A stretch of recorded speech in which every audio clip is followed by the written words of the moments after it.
go back in time, I definitely would have prioritized networking more, like 100 times more. I really think that when you build a really good bond that's genuine and profitable, it is a lot more valuable than posting on social media, in my opinion. So this week's episode, we're just going to be talking about networking. How can you network as an individual, right? How do you put yourself out there? How do you get a job, or how do you get clientele with networking, right? Whether it's in person or online. So stay tuned and let's just get right into my 5 tips. Okay, so the first step to networking like a boss is the art of following up.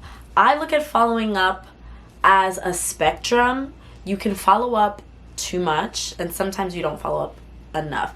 And I feel like a lot of people are on this side of not following up enough, right? So my mom always says a closed mouth never gets fed.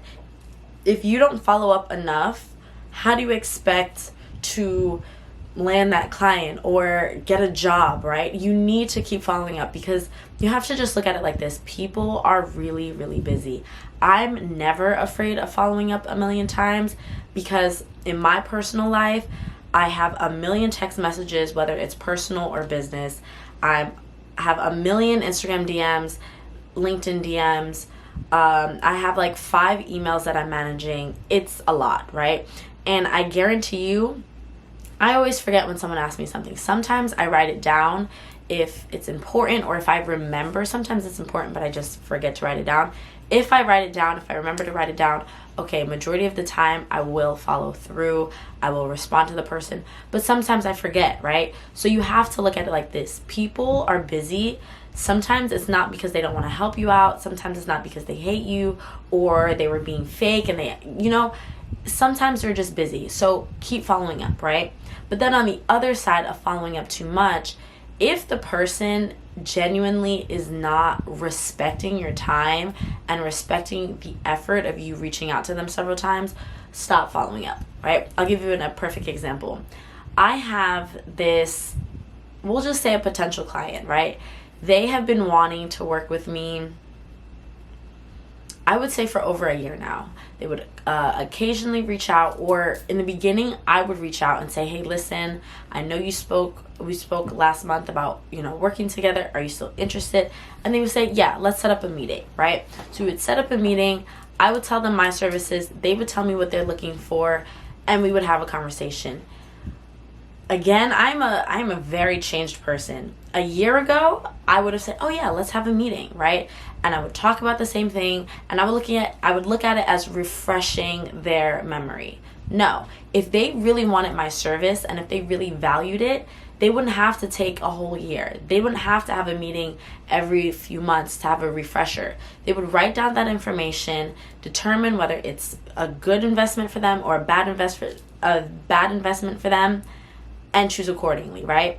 So when it comes to like clients, like reaching out too often, I personally think there definitely is a way for you to reach out too much, right? And I think in that specific situation where it's been 1 year and you still haven't decided, hey, we're going to start at this exact date, I'm going to pay this much, or I'm going to give you that invoice at this date, for me, it doesn't make sense reaching out, because in that situation, when you do land that client, let's say they finally pay, they're hard to communicate with, you can't reach out to them, or they're reaching out to you too much because they're pinching every penny, it's a mess, right? So pick and choose how you reach out and how much you reach out. But again, if someone is genuine and they're respecting your time, just keep reaching out. So that's number 1. Okay, the second one for me is networking events, right? How can you network like a boss if you're not going to networking events, right? I personally don't go to a lot. Like I said, I've been to a few whether it's like something really big like the American Express one that I went to last week, or something a little smaller where maybe it's just marketers at an event, or maybe it's a group of small businesses and we're, connecting together because we have something in common. Those are great too. But I feel like the networking events are really great because I'm a person to person. I like an in-person interaction. I think I work best with, seeing people's faces, seeing their interaction, talking to them, feeling light, getting that energy. And I think if you are someone who is very personable, I think networking events would be really great. But I think before you go to a networking event, you should know what your objective is, what you want to get out of it, right? If you are looking to, let's just say in my example, right? I was looking for potential clients or people in marketing, right? I don't want marketing clients. I want small businesses or e-commerce businesses. But for me, I don't mind connecting with marketers because I always like to see a new perspective in the space, right? So for me, I say, oh, what do you do? Oh, I'm in marketing. Great, let's connect, right? So I go in to these networking events with a mission. If it's just to find clients, you need to start asking people certain questions to see if they're right clients for you, right? Because there may be a lot of people at this networking event and you have a limited amount of time, right? So always go in with an objective. And the second thing that I would say when you're going to these networking events is know what your brand is before you get there. So when people are hearing what you're saying, or when people are hearing your story, it makes sense, right? They can also determine if it's a good connection for them. I'll give you an example. I found this woman, right? I probably got there at the event 10 minutes in, and this woman said, oh, I have a business in this, and I have a business in this, and I have a business in this, right? And for me, I'm like, this is a lot right now. That's not exactly what I'm looking for. Maybe if she had chosen one business, or I don't know, right? I just feel like when people say a whole bunch of stuff and they're talking for 5 minutes about what they do, and it's like I'm trying to put the pieces together, I just don't think that I want to connect with them unless I'm a business coach, right? And I'm like, oh, okay, there's some unclarity there. Let me help you. You can be my potential client. Other than that, I think for me, I just went into that networking event saying, I want to connect with marketers and I want to connect with people who have e-commerce businesses who want to work with influencers, right? So go in with an objective and be clear on your mission so you seem more attractive to potential connections. Second to last thing that helps you network like a boss is seeming interesting. And I know that sounds weird, but whenever I network, again, you can't use this because you're not me, but I'll give you a perfect example, right? I tell people, hey, listen, I'm a professional athlete. I moved to Paris to fence because I have this dream of becoming an Olympian, but I knew that I couldn't financially support myself by just fencing. I needed to find a job. I don't know French. So I started a business in influencer marketing and I love it. I'm super passionate about it. And I'm really an advocate of professional athletes doing things outside of their sport because not all professional athletes get paid for their sports, right? Once I say this, people's eyes light up. They're like, oh my gosh, this is so cool. I've never heard of it. Two very hard things, right? Being a professional athlete and also starting a business in this economy at a young age are two very hard things. But because I'm doing two very hard things, I seem very interesting. People want to know a lot about fencing. Maybe they've never heard about fencing before, right? They ask me a lot of questions, right? They ask me about how does it feel as an American living in Europe, right? Not all the time a networking or like your first interaction has to be very professional. I personally think when people can know about your personal life outside of work, but keep it professional, it feels more authentic, right? People ask me, oh, how is it living in Europe? And I'll be like, it doesn't have to be like very like, stiff, but just be loose. I'll say, yeah, honestly, I hate it. Like, America is the country for me, but it's definitely taught me a lot. And then I go into that, right? Or when people ask me about influencer marketing, like, oh, I've heard about influencer marketing and I really wanted to start that with my business, or I've seen it online. How does that work? Or do you really think influencers are worth it? Why do they cost so much? It sparks a conversation, right? You don't want to be like, hi, my name is blank and I work in this industry. Okay, hi, great to meet you. Have a nice day. The conversation is done. Seem interesting. And before I hear, well, I don't really have anything interesting to talk about, I got you, because I'm not going to take no for an answer. If you are not a professional athlete who also owns a business and who's also living across the country, the best way to seem interesting is reading. And I know that sounds very boring, but when I tell you, sometimes all of those things don't work for me. When I mention a book to someone, they are like, oh my gosh, this person is so in love with marketing that she reads about marketing, or she reads about business, or she reads about blank on her spare time. This is someone that I want in my network, right? I'll give you an example. Anytime I have a podcast guest, right, I would say, hey, we're talking about this specific topic. I read this in this book. I think you should really read it. I'll send you the Amazon link, right? Or a few days later, hey, I know you were talking about PR. I saw this book on PR. Do you think this is a really good book? Do you read books? And, things like that makes people think, wow, this person is really smart. Let's be honest. People want to surround themselves with smart people, right? So if you are the kind of person who does not read, you don't have anything interesting, or you think you don't have anything interesting that's going on in your life, pick up a book. Start reading, and even if you just post those little I guess you can say tips or advice or cool things that you've read on LinkedIn, people are like, oh my gosh, this person is really smart. Start being interesting and not a box. You don't have to be SpongeBob.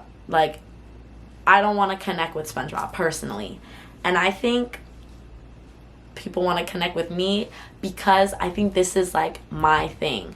Being interesting, making them feel like I need this person in my group, or I need to help this person out because this person has an incredible story, or this person is really, really smart, and I think that so-and-so will benefit from knowing Natalia, right? Okay, and then this is the last one, but I also thought of a bonus. But the last one for me, and this is a personal thing, is having a podcast really opened up my ability to network with people that I would have never connected with in the first place, right? Before I go into how, I am not saying everyone start a podcast because you want to network. I'm not saying that. I'm just saying it wouldn't be fair for me to give you all of these things and not tell you how I get majority of the people in my network, right? So I have a podcast called the Influencer 411, which honestly is very inconsistent, only because I didn't really know where I wanted to go with the podcast. Originally, it was for people who were creators or anyone working with influencers to say, oh wow, this is some really cool tips. And I would bring people in various different spaces, and it worked for a while, right? But then I decided maybe I should use the podcast to get clients. And I was working in the eyewear industry, and for me personally, it was just way too hard to find clients because it was convincing people that you don't have to use a stone and wood to make fire. There's a lighter. And people were like, no, I don't want to use a lighter. That's too much, right?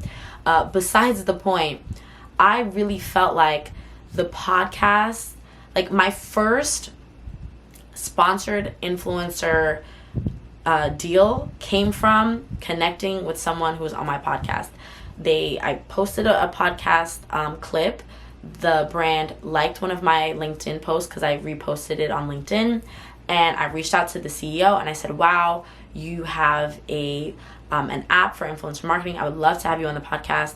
And when I tell you, me and the CEO, I have to post this podcast episode, but this guy blew me away. Like, sold a company to PayPal, created the HDMI cord, like, back in the day.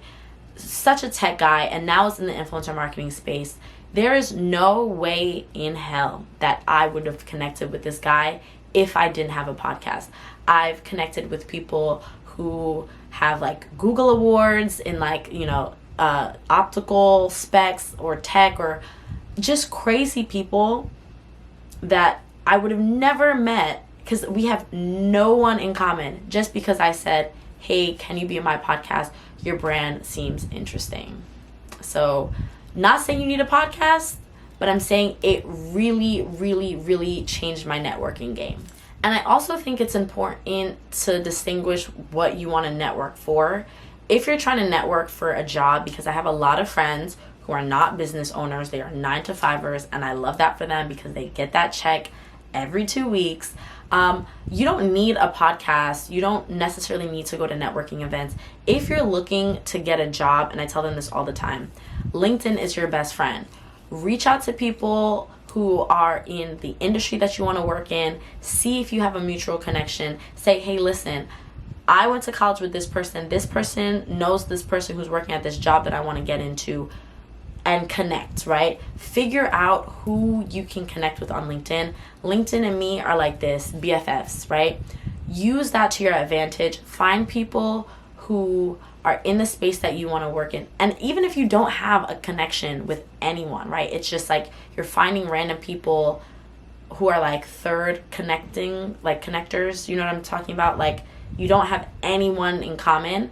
Just reaching out to them and saying, hey, you're a marketer at so-and-so company. I've been thinking about working in this particular type of marketing. I would love to have a coffee with you so you can tell me about how you got there, right? So that's if you want to find a job. If you are looking for clients, I personally think networking events are great.